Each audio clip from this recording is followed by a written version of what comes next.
Sen zulmedin ki direndin zaman.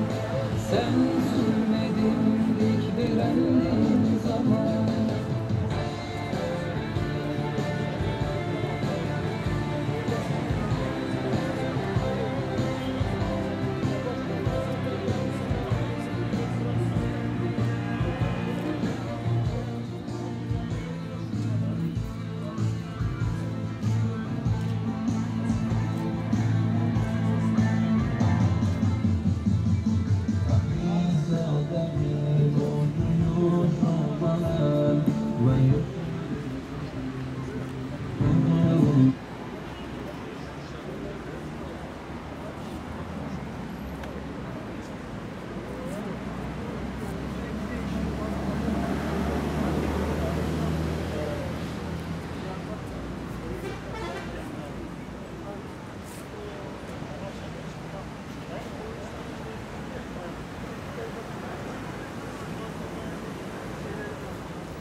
Çarşamba onlara başlamayı düşünüyorum.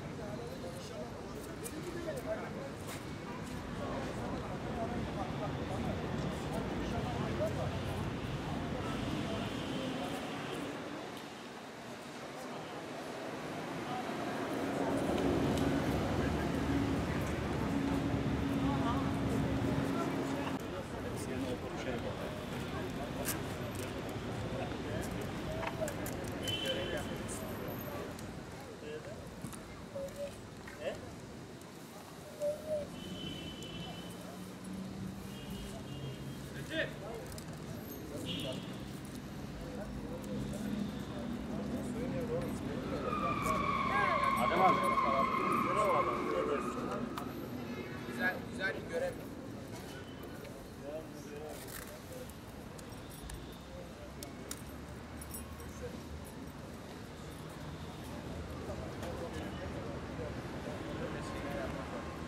Ömer abi.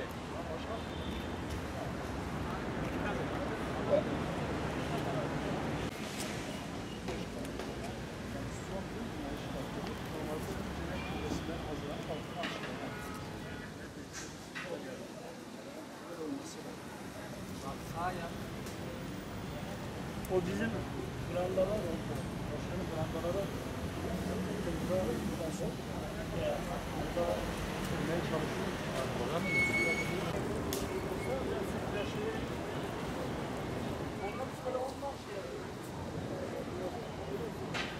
Alayım mı biraz?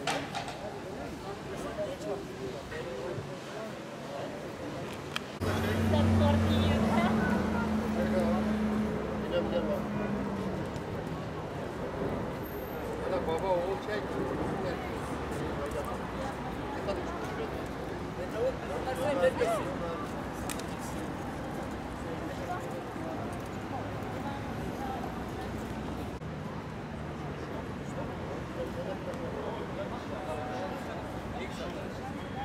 Çok yere paritsel yerim var. Bunlar da kadar evet. Çalışkan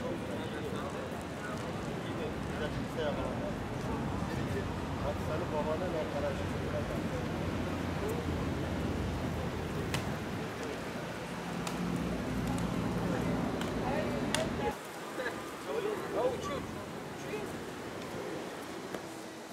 Yakala.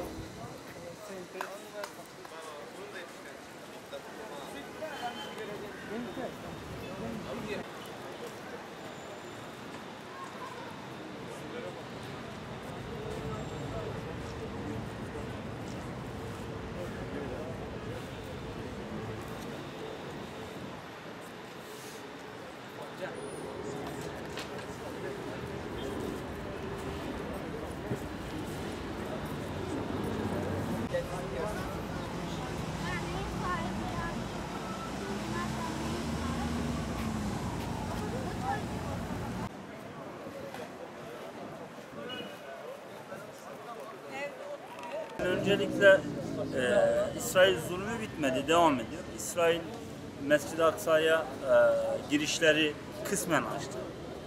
Bugün de 50 yaş altındaki insanların namaz kılmasına izin vermedi. 50 yaş üstündekilere izin verdi. Aslında yani İsrail şu anda zulmünü devam ettiriyor.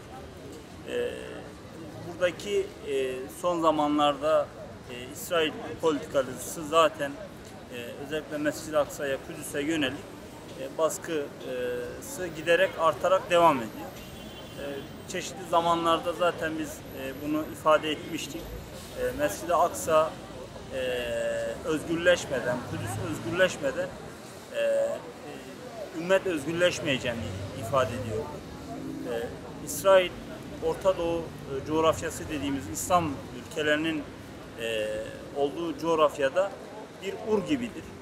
Bu ur özelde Müslümanlar için ama genelde insanlık için tehdit oluşturan bir urdur.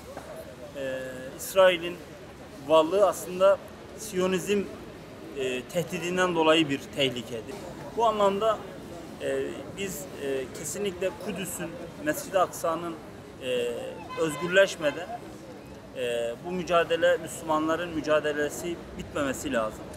Bu noktada Mescid-i Aksa'nın mücadelesi, özgürleşmesine, esaret altında kurtarılmasına odaklanması lazım. Bütün Müslümanlar emeğini ve enerjisini buraya harcamalıdır.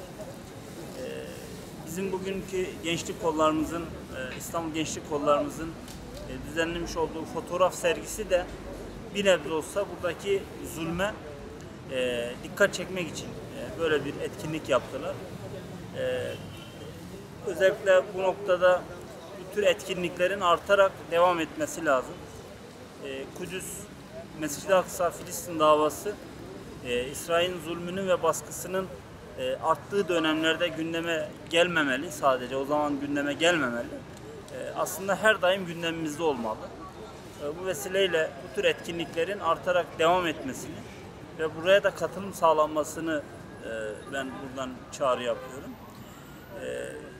Şu akla gelebilir, Filistin özgürlüğünün, Filistin'in tam bağımsızlığının, Kudüs'ün bağımsızlığının, Mescid-i Aksa'nın bağımsızlığının bu tür etkinliklerde ne faydası olabilir diye zaman zaman bunu da konuşanlar, yazanlar, çizenler oluyor. Şu anda bizim bir bilinç eksikliğimizin olduğunu düşünüyorum. Bu zulme dikkat çekecek, bu zulmü ifşa edecek bütün etkinliklerin desteklenmesi lazım. Evet, buradan biz kahrolsun Siyonizm demekle Siyonizm kahrolmuyor. Bunun farkındayız. Bir resim sergisi, bir fotoğraf sergisi yaparak burada bu anlamda belki Siyonizm yerle bir olmuyor. Ancak toplumsal hassasiyetin, bilincin artmasıyla birlikte tepkiler arttıkça Allah'ın izniyle de zalim, baskıcı, terörist Siyonist İsrail belki bu denli pervasızlaşmayacak. O yüzden baskının ve bu zulmün hafiflemesi için bu tür etkinliklerin önemli bir katkısı olacağını düşünüyoruz. Yine önümüzdeki günlerde bizim inşallah arkadaşlarımız gerekli izinler için başvurularını yaptılar. İstanbul'da 13 Ağustos'ta bir bisiklet turuyla bu soruna bu sorunu dikkatleri çekmek için bir arkadaşlarımız bir organizasyon yapmaya çalışıyorlar. Gerekli başvurular yapıldı. Yine nasipse Temmuz'la Ağustos ayı içerisinde şiir ve makale yarışmalarıyla birlikte İl Başkanlığımızın ve Gençlik Kollarımızın düzenleyeceği organizasyonlarla toplumsal hassasiyeti oluşturma adına birçok etkinlik yapılacak. Sadece buradaki yapılan organizasyonlara değil, bütün STK'lar bu tür organizasyonlarda yer almalı ve yapmalı. Programı gerçekleştirme amacımız malum İsrail'in Mescid-i Aksa'mıza, Kudüs'ümüze alçak elleriyle son dönemde artırmış olduğu saldırılardan dolayı tekrar halkta, insanlara da bir bilinç oluşturmaktır. Malumdur ki gündemimiz çok hızlı değişiyor. Bu sebepten dolayı insanlara tekrardan Mescid-i Aksa'nın, Filistin'in kardeşlerimizin yanlarında olduklarımızı hatırlatmak ve buna dönük olarak bir şuur, bir bilinç oluşturmak ve gündemlerine sokmaktır. İnşallah programımız akşam saat 7'ye kadar devam edecektir. Cumartesi günü yani yarın da öğle namazından sonra başlayacak ve akşam saat 8'e kadar devam edecektir. Programımızı bu şekilde sonlandıracağız ve ayın 13'ünde de, Ağustos'un 13'ünde de bir güzergah üzerinden bisiklet turu düzenleyerek turun sonunda bir basın açıklaması yaparak da tekrardan Filistinli kardeşlerimizin yanında olduğumuzu ve Mescid-i Aksa'nın Filistin davasının bizim için ne kadar kıymetli olduğunu anlatacağız, işleyeceğiz. Karınca kararınca elimizde ne geliyorsa yapacağız.